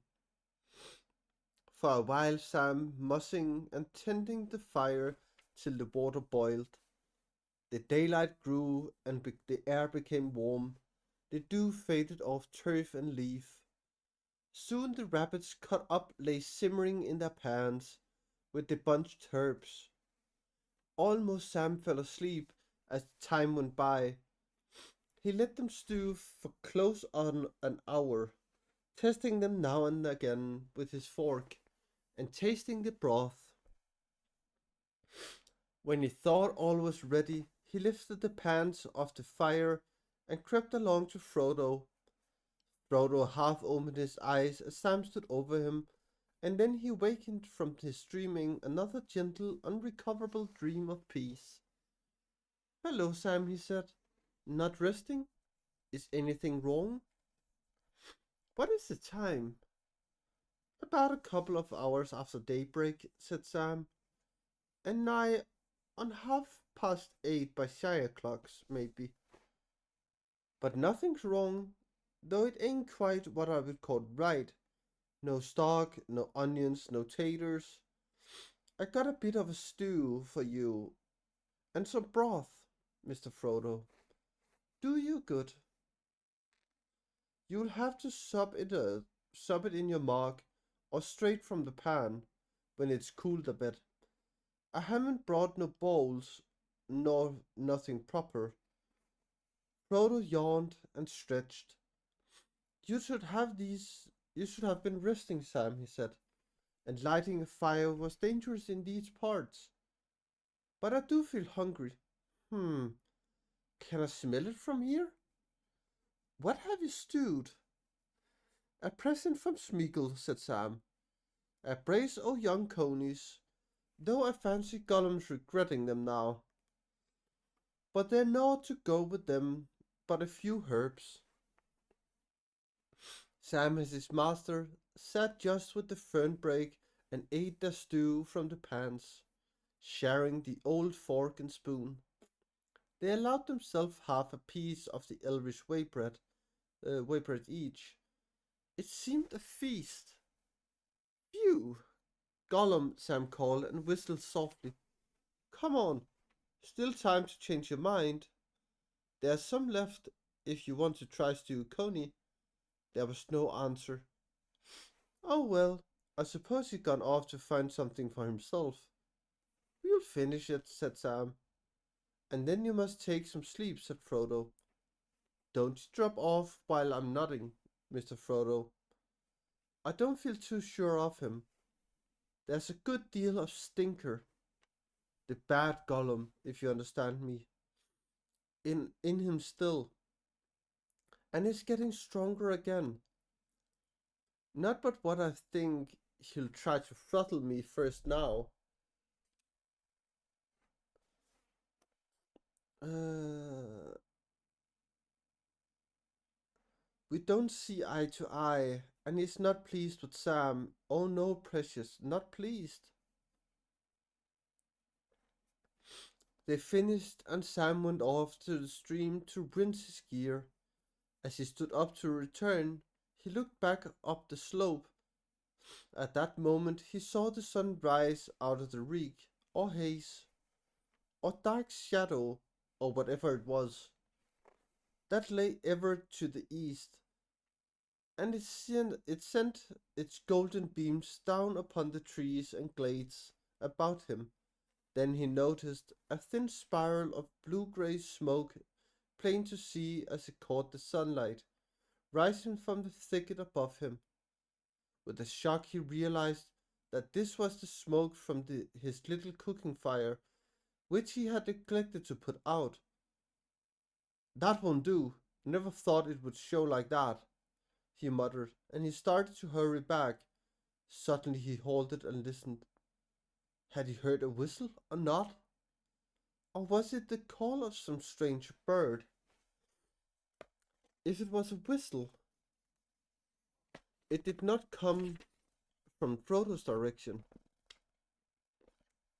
There it went again, from another place. Sam began to run as well as he could uphill. He found that a small brand, burning away its outer end, had kindled some fern at the edge of the fire, and the fern blazing up had set the turf smouldering. Hastily he stamped out what was left of the fire, scattered the ashes, and laid the turfs on the hole. Then he crept back to Frodo. Did you hear a whistle, or what sounded like an answer? He asked. A few minutes back. I hope it was only a bird, but it did sound quite like that. More like somebody mimicking a bird call, I thought. And I'm afraid my bit of fire been smoking. Now if I've gone and brought trouble, I'll never forgive myself. Now I won't have chance, maybe. Hush, whispered Frodo. I thought I heard voices. The two hobbits thrust the small packs and put them on ready for flight, and then crawled deeper into the fern. There they crouched listening. There was no doubt of the voices. They were speaking low and furtively, but they were near, and coming nearer. Then quite suddenly one spoke clearly close at hand. Here, here is where the smoke came from, it said. 'Twill be nigh at hand, in the fern, no doubt. We shall have it like a coney in a trap. Then we shall learn what kind of thing it is. Eh, and what it knows, said a second voice. At once four men came striding through the fern from different directions. Since flight and hiding were no longer possible, Sam and Frodo sprang to their feet, putting back to back and whipping out their small swords. If they were astonished at what they saw, their captors were even more astonished. Four tall men stood there. Two had spears in their hands with broad bright heads. Two had great bows, almost of their own height, and great quivers of long green feathered arrows. All had swords on their sides, and were clad in green and brown of varied hues, as if the better to walk unseen in the glades of Ithilien. Green gauntlets covered their hands, and their faces were hooded and masked with green, except for their eyes, which were very keen and bright. At once Frodo thought of Boromir, for these men were like him in stature and bearing, and in the manner of speech. We have not found what we sought, said one. But what have we found? Not orcs, said another, realizing, releasing the hilt of his sword, which he had seized when he saw the glitter of sting in Frodo's hand. Elves, said a third doubtfully. Nay, not elves, said the fourth, the tallest, and as it appeared the chief among them. Elves do not walk in Ithilien in these days, and elves are wondrous fair to look upon, or so 'tis said. Meaning we are not, I take you, said Sam. Thank you kindly, and when you finish discussing us, perhaps you'll say who you are, and why you can't let two tired travelers rest? The tall green man laughed grimly. I am Faramir, captain of Gondor, he said. But there are no travelers in this land, only the servants of the Dark Tower or of the White. But we are neither, said Frodo, and travelers we are, whatever Captain Faramir may say. Then make haste to declare yourself and your errand, said Faramir. We have work to do, and this is no time or place for a ridding or parleying. Come, where is the third of your company? The third? Yes, the skulking fellow that we saw with his nose in the pool down yonder. He had an ill-favored look, some spying breed of orc, I guess, or a creature of theirs. But he gave us the slip by some fox trick. I do not know where he is, said Frodo. He's only a chance companion met upon our road, and I'm not answerable for him. If you come on him, spare him. Bring him or send him to us. He's only a wretched grankled creature, but I have him under my care for a while. But as for us, we are hobbits of the Shire, far to the north and west, beyond many rivers. Frodo, son of Drogo, is my name, and with me is Samwise, son of Hamfast, a worthy hobbit in my service. We have come by long ways out of Rivendell, or Imladris, as some call it. Here Faramir started and grew intent. 7 companions we had. One we lost at Moria, the others we left at Pathgalen above Draros. 2 of my kin, a dwarf. There was also an elf and 2 men. They were Aragorn and Boromir, who said that he came out of Minas Tirith, a city in the south. Boromir, all the 4 men exclaimed. Boromir, son of the Lord Denethor, said Faramir, and a strange stern look came into his face. You came with him? That is news indeed, if it be true. Know, little strangers, that Boromir, son of Denethor, was High Warden of the White Tower, and our Captain General. Sorely do we miss him. Who are you then, and what had you to do with him? Be swift, for the sun is climbing. Are the riddling words known to you that Boromir brought to Rivendell? Frodo replied. Seek for the sword that was broken. In Imladris it dwells. The words are known indeed, said Faramir in astonishment. It is some token of your truth that you also know them. Aragorn, whom I named, is the bearer of the sword that was broken, said Frodo, and we are the halflings that the rhyme spoke of.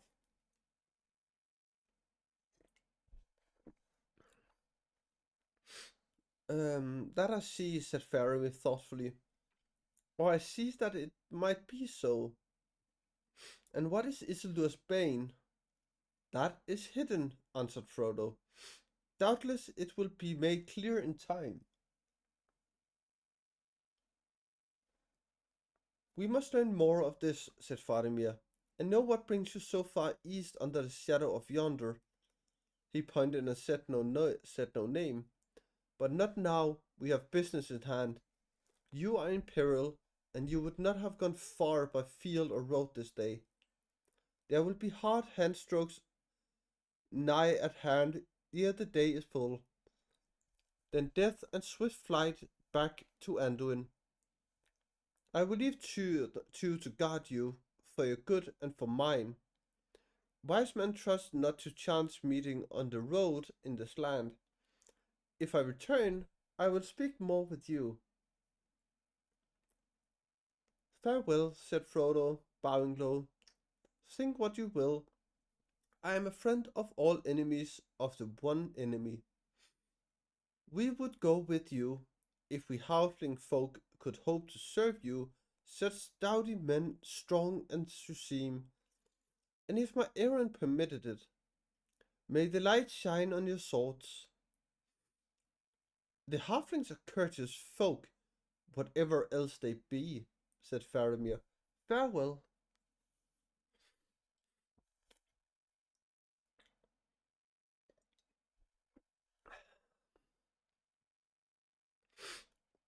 The hobbits sat down again, but they said nothing to one another of their thoughts and doubts.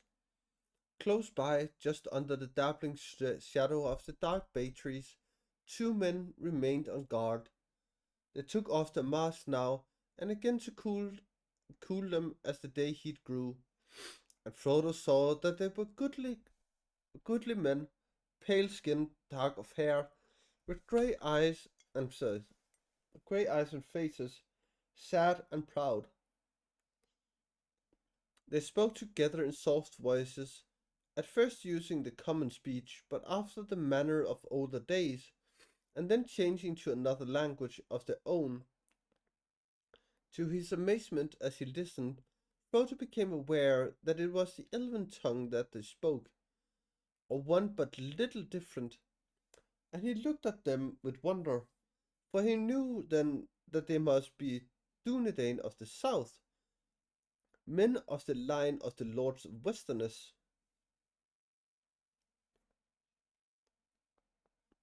After a while he spoke to them, but they were slow and cautious in answering.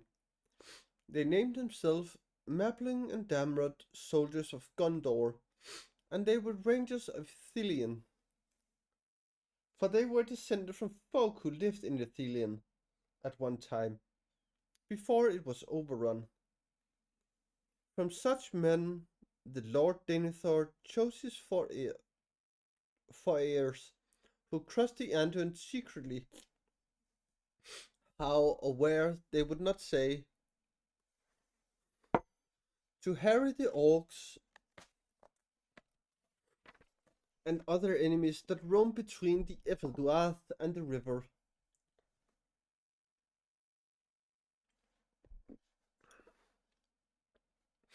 It is close on 10 leagues hence to the east shore of Anduin, said Mablu, and we seldom come so far afield.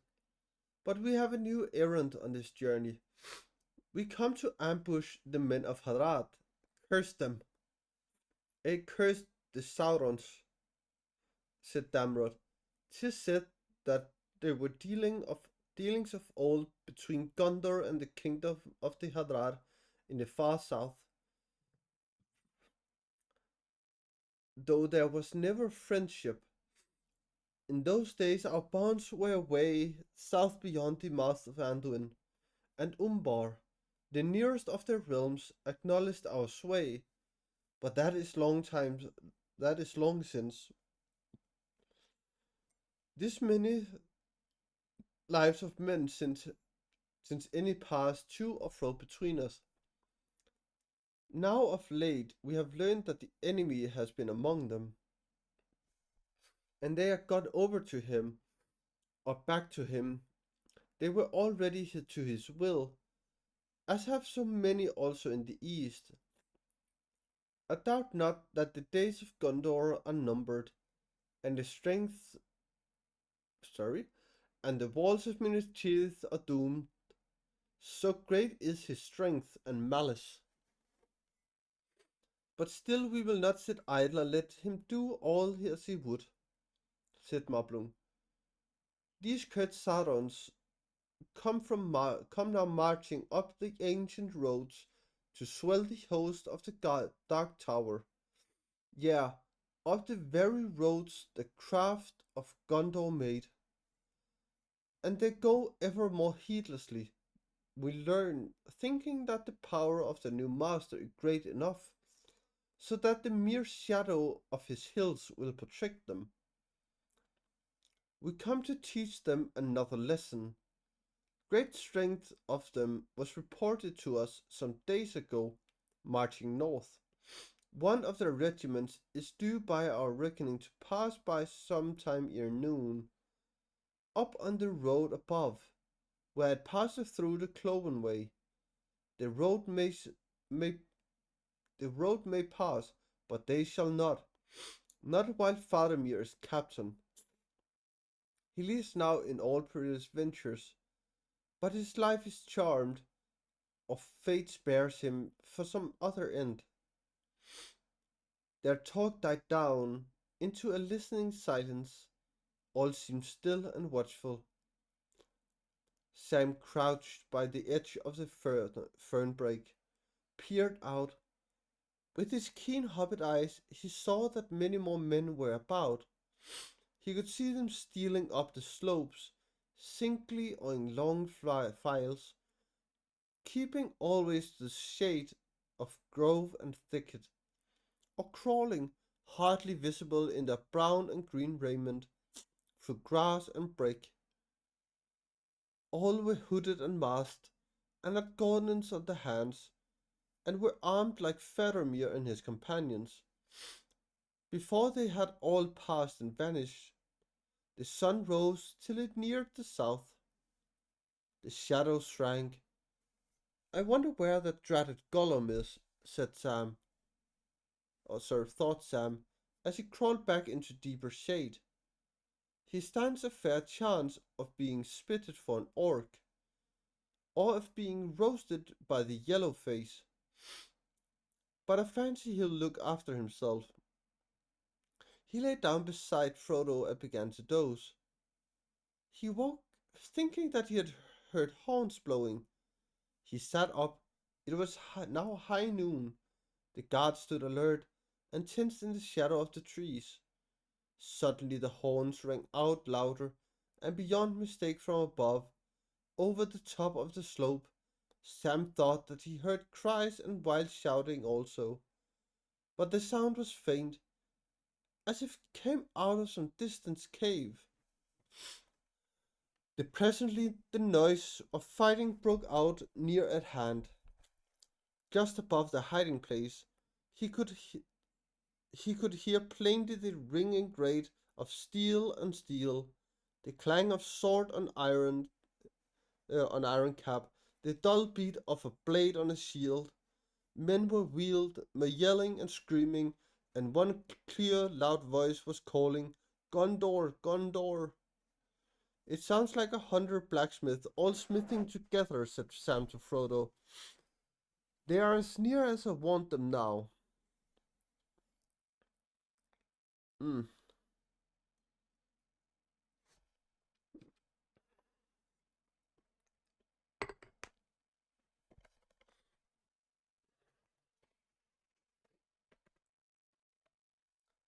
But the noise grew closer. "They are coming," cried Damrod. "See, some of the Southrons have broken from the trap and are flying from the road. There they go, our men after them, and the captain leading." Sam, eager to see more, went now and joined the guards. He scrambled a little way up into one of the larger of the bay trees. For a moment he caught a glimpse of swarthy men in red running down the slope, some way some way off with green-clad warriors leaping after them, hewing them down as they fled. Arrows were thick in the air. Then suddenly, straight over the rim of the sheltering bank, a man fell, crashing through the slender trees. Nearly on top of them, he came to rest in a fern a few feet away, face downward, green arrow feathers sticking from his neck below a golden collar.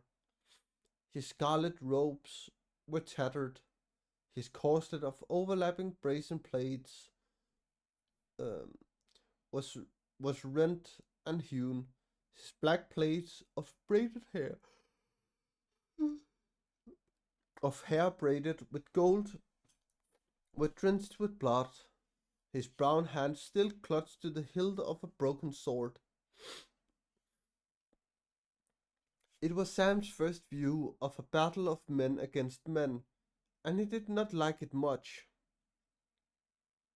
He was glad that he could not see the dead face.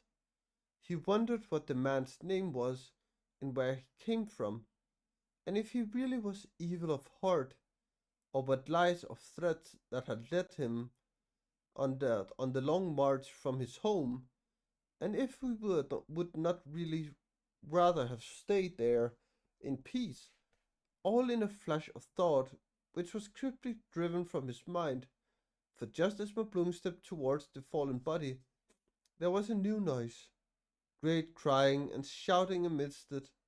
Sam heard a shrill bellowing of trumpeting, and then a great thudding or bumping, like huge ramp dining on the ground. Where?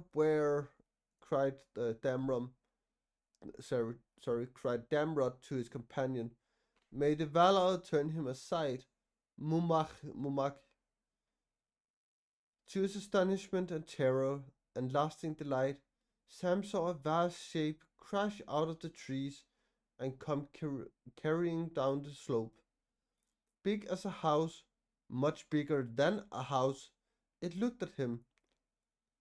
A grey-clad moving hill, fear and wonder enlarged. Fear and wonder, maybe, enlarged him in the hobbit's eyes.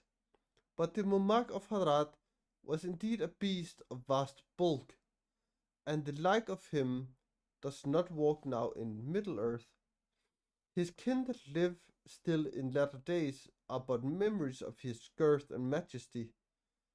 On he came straight towards the watchers, and then swerved aside in the nick of time, passing only a few yards away, rocking the ground beneath the feet, his great legs like trees, enormous sail-like ears spread out, long snout upraised like a huge serpent about to strike, his small red eyes raging. His upturned horn-like tusks were bound with bands of gold and dripped with blood. His trappings of scarlet and gold flapped about him in wild tatters. The ruins of what seemed a very war tower lay upon his heavy back, smashed in his furious passage through the woods, and high upon his neck still desperately clung a tiny figure, the body of a mighty warrior, a giant among the Swertings. On the great beast thundered, blundering in blind wrath through pool and thicket. Arrows skipped and snapped harmlessly about the triple height of his flanks. Both men of both sides fled before him, but many he overtook and crushed to the ground.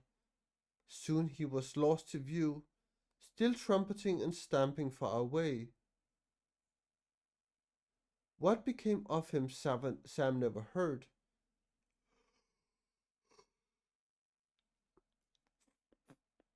Whether he escaped to roam the wild for a time, until he perished far from his home, or was trapped in some deep pit, or whatever, he raged on until he plunged into the great river and was swallowed up. Sam drew a deep breath. An elephant, it was, he said. So there are elephants, and I have seen one. What a life! But no one at home will ever believe me. Well, if that's over, I will have a bit of sleep. Sleep while you may, said Mablung, but the captain will return if he is unhurt, and when he comes we shall depart swiftly. We shall be pursued as soon as news of our deed reaches the enemy, and that will not be long.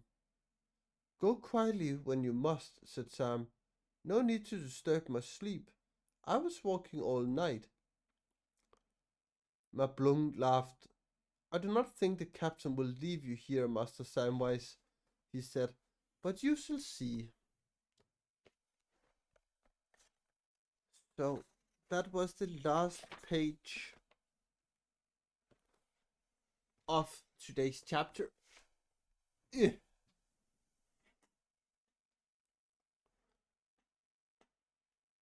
So we will see where we can go. Do somebody have some new I do not know?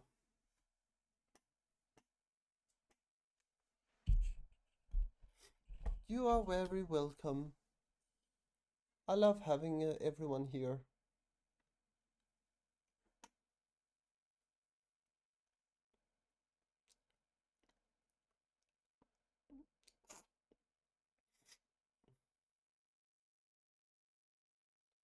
But if someone we haven't visited before, please just say,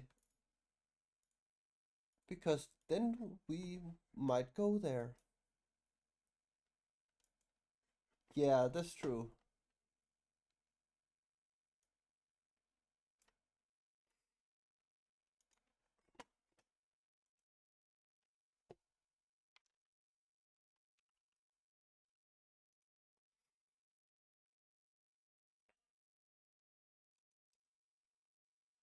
To me, do you have anyone we can go to?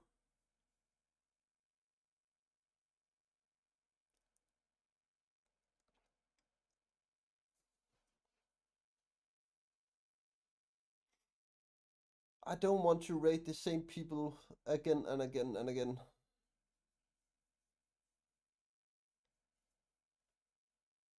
You are very welcome to me.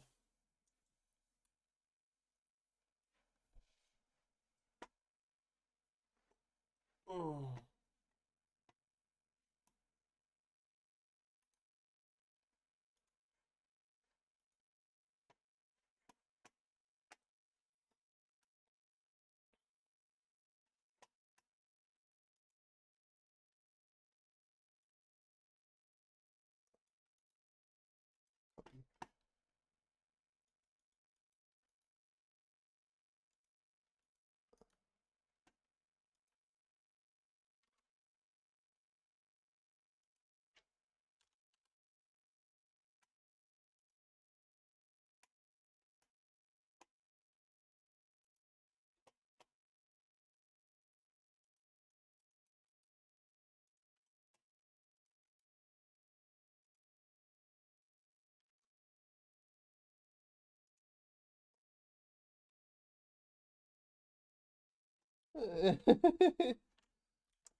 Okay, we are going here. Can someone give me the raid messages?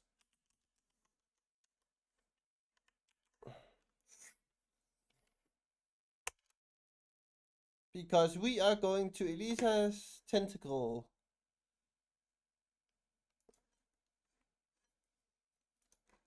A lovely suggestion by Tommy.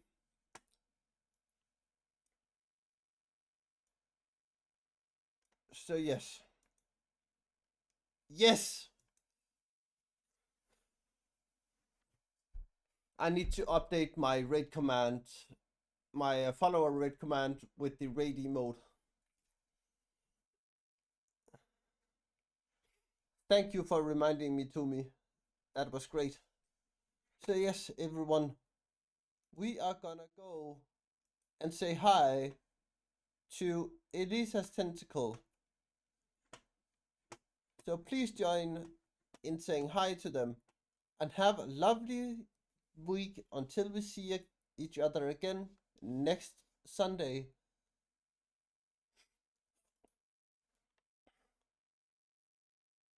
for more Lord of the Rings. Bye bye.